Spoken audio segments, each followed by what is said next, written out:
원래 찬바람이 불면은 배당주가 생각난다라는 이야기가 있잖아요. 특히나 올해 보니까 코스피 상장사 267개 종목들 이 배당액은 사상 최고치인 약 16조 원에 달할 것이다라는 예상이 나오고 있습니다. 그동안의 배당 투자 수익성을 나타내는 이 코스피 배당 수익률도 지난해는 1.6%, 올해는 1.7%로 어떻게 보면은 은행권의 특판 정기예금보다는 조금 더 낫겠다라는 이야기도 나오고 있고요. 좀 쌀쌀해진 만큼 우리가 배당주와 관련된 투자 전략도 함께 챙겨보도록 할까요? 전통적으로 배당 투자는 계절성을 띄었다는 것이죠. 해서 말씀하셨다시피 찬바람이 불면 배당 투자를 한때 고려를 해야 된다는 그런 얘기가 있습니다만은 최근 들어서는 조금 다른 관점으로 봐야 된다는 것이죠. 만성적인 저금리 상태가 지속되고 있습니다. 매우 구조적이죠. 그런 상태에서 정부는 현재 기업소득 환류세제 등을 통해서 배당을 확대시키는 쪽으로 유도를 시키고 있는 그러한 방향을 좀 정해놓고 있습니다. 어느 정도 긍정적인 영향을 미치고 있죠. 거기다가 삼성전자 같은 경우에 주주 환원 정책을 보다 강도 높게 현재 지금 펼치고 있는 그런 상황입니다. 이런 상황과 맞물려서 현재 배당 투자는 좀 더 폭넓게 글로벌 스탠다드 기준으로 확대될 소지가 상당히 높다. 이런 관점으로 봐야 된다는 건데, 다만 보통 단기적으로 봤을 때 이렇게 어려운 장세일 때에는 현재 배당주에 대한 투자를 좀 단기 틈새적으로 노릴 수도 있다는 건데, 두 가지 관점입니다. 한 가지는 그 배당주가 보통 시세가 배당을 노린 그러한 투자가 집중되는 때 9월 달부터 11월 달입니다. 일종의 시세 차익을 노리는 거죠. 배당을 통해 배당 투자를 하는 것이 아니라 그 배당주란 이유로 해서 주가가 올라갔을 때 그 시세 차익만큼 챙기는 그런 투자 방식이 되겠습니다. 그 시기는, 그 적기는, 좋은 시기는 9월 달부터 11월 달이라는 건데요. 그 시기는 이미 지나갔죠. 따라서 지금 이 상태에서의 배당 투자라고 하는 것은 실질적으로 배당을 받는 것을 의미한다라고 이제 할 수가 있겠습니다. 해서 그와 관련된 관점으로 현재 배당과 관련된 판단을 좀 해야 된다는 것인데요. 일단 제가 그 아이디어를 생각하게 된 것은 바로 내일이 선물옵션 만기이기 때문에 그렇습니다. 보편적으로 12월 선물옵션 동시 만기 때 그 배당과 관련된 프로그램 매수가 상당 부분 유입되는 경향이 있기 때문에 그와 연관시켜서 좀 보실 필요가 있다 하는 건데요. 내일 선물옵션 동시 만기와 관련된 몇 가지 포인트만 먼저 말씀을 드릴까 합니다. 일단 전반적인 시장 상황은, 우리 시장은 그 반응이 신통치 못한 모습을 보이고 있습니다만은 글로벌 시장 관점으로 봤을 때 결코 나쁘지가 않죠. 대형 악재들을 하나씩 둘씩 극복하는 그런 모습입니다. 해서 추가 상승, 연말 연초 이른바 산타 랠리가 나올 수 있는 그런 분위기로 현재 잡히고 있는 그런 상황은 분명히 긍정적이다. 특히 코스피로 봤을 때는 그런 분위기에 동참할 소지가 충분히 높은 상태라는 것이 한 가지 배경이 되고요.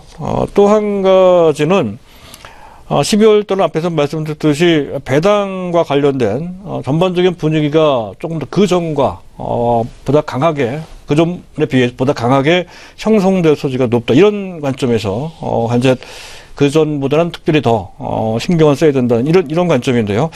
지금 현재 배당과 관련된 프로그램 매수가 현재 계절적인 특수성 때문에 즉 내일 선물옵션과 관련돼 있기도 한데요. 어쨌든 연말까지 외국인들은 비차익을 중심으로 해서 한 9천억 원 내지 1조 원 정도, 또 아마도 기관 중에서도 금융투자권일 겁니다. 물론 단기 성향이죠.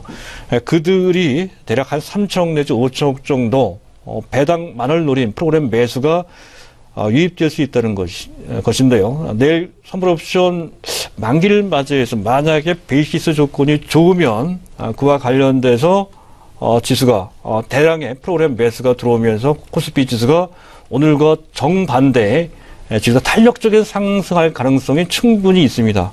그런 상황에 나오는지 아닌지 여부, 또 그와 관련돼서 코스닥 시장은 어떻게 반응할지를 봐야 된다는 건데요. 한 가지 특기할 만한 것은 알아두실 필요가 있는 것은 베이시스, 선물지수 쪽에 베이시스가 상당히 낮습니다. 0.33 정도로 지금 현재 진행, 장중 평균 마이너스 0.2, 마이너스 0.3 정도 된다는 건데 상당히 낮습니다. 지표상으로 봤을 때는 사실상 약세장 신호라고 할 수 있는 백오데이션 상태가 이제 나오고 있다는 건데요. 하지만 역시 계절적인 시점적인 특성이 좀 있다는 것이죠. 현재 배당락이 12월 28일입니다. 배당락 전까지는 현재 현물 쪽은 배당과 관련된 권리가 포함되어 있다는 것이죠. 해서 선물 쪽은 그것이 없고 하기 때문에 그와 관련된 괴리가 좀 있다 하는 것입니다. 따라서 배당락 전까지는 베이시스가 그와 배당락만큼 좀 낮은 경향이 좀 생긴다는 건데요. 시간이 갈수록 그 폭이 좀 커집니다. 그런 이유가 하나가 있고요. 또 한 가지 이유는 전부터 말씀드렸던 건데 삼성전자가 유독 강합니다. 해서 삼성전자와 관련된 착시 때문에 베이시스가 좀 낮게 형성되고 있다는 것이죠. 따라서 베이시스가 마이너스가 나왔다. 또 마이너스 나온 것이 약세적인 신호다라는 이유로 해서 현재 상황을 무조건 나쁘게 볼 필요는 없다. 상황에 따라 충분히 이러한 분위기가 뒤바뀔 소지가 높다. 분위기가 바뀌면 코스닥도 기회가 될 수 있다. 이런 관점으로 현재 지금 파생상품과 관련 또 배당과 관련된 그런 흐름을 같이 엮어서 보실 필요가 있다는 것이고요. 자, 그리고 배당 투자와 관련돼서 몇 가지 우리가 고려할 사항이 있다는 건데요. 한데 보통 배당할 권리만큼 주가를 미리 좀 빼고 현재 빼서 현재 주가를 매기는 것이 이제 배당락이죠. 보편적으로 봤을 때 배당락이 있다 하더라도 웬만한 우량한 종목들은 그 배당락을 단기간 모두 메꾸면서 원래 주가대로 회복이 되는 경향이 있습니다만은 전부 다 그런 것은 아닙니다. 현재 상당 부분의 종목들이 배당액을 회복하지 못하는데 상당히 어려운 경우도 많이 생긴다는 점에서 배당이 많다고 해서 무조건 그 종목을 좋게 보는 것은 조금 필요할 필요가 있다. 배당락 때문에 이제 그런 것이고요. 또 한 가지는 이왕이면 배당을 꾸준하게 고배당을 많이 하는 그런 종목이다. 고배당을 하는 것이 어느 정도 검증돼야 된다는 거. 적어도 3년, 적당하게는 5년 정도 시장 수익률, 시장 금리 3% 정도 될 겁니다. 그 이상 하는 그런 고배당주를 찾아야 된다는 거고요. 그리고 이왕이면 그 외형 매출이나 또는 그 이익 규모가 되겠습니다. 이익 규모가 적당히 매출 같은 경우는 5천 내지 1조 이상 되는 것. 그리고 이익 규모 같은 경우도 몇백억 원 이상 되는, 그리고 비교적 안정적인 수익을 내는 그런 업체들을 대상으로 삼아야 된다는 것이죠. 그런 것을 고려해서 현재 배당주를 잘 찾아봐야 된다 하는 건데요.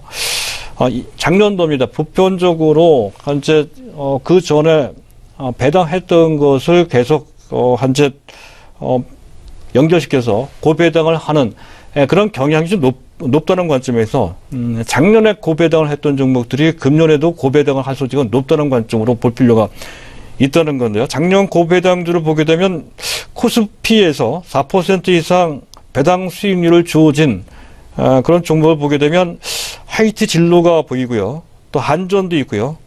또 NH투자증권, 또 두산, 한국셰일석유 등이 있고요.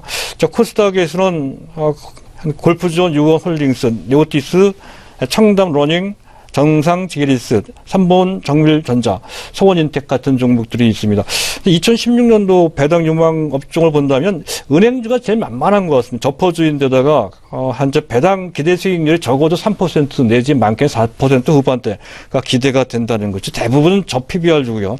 글로벌 시장에서 가장 많이 오른 업종은 바로 금융주입니다. 트럼프 수혜주라는 것이죠. 그 외에 보험주, 그리고 정제주, 통신 3사, 그리고 포스코, 현대차 같은 종목도 배당 유망주라고 할 수가 있겠습니다.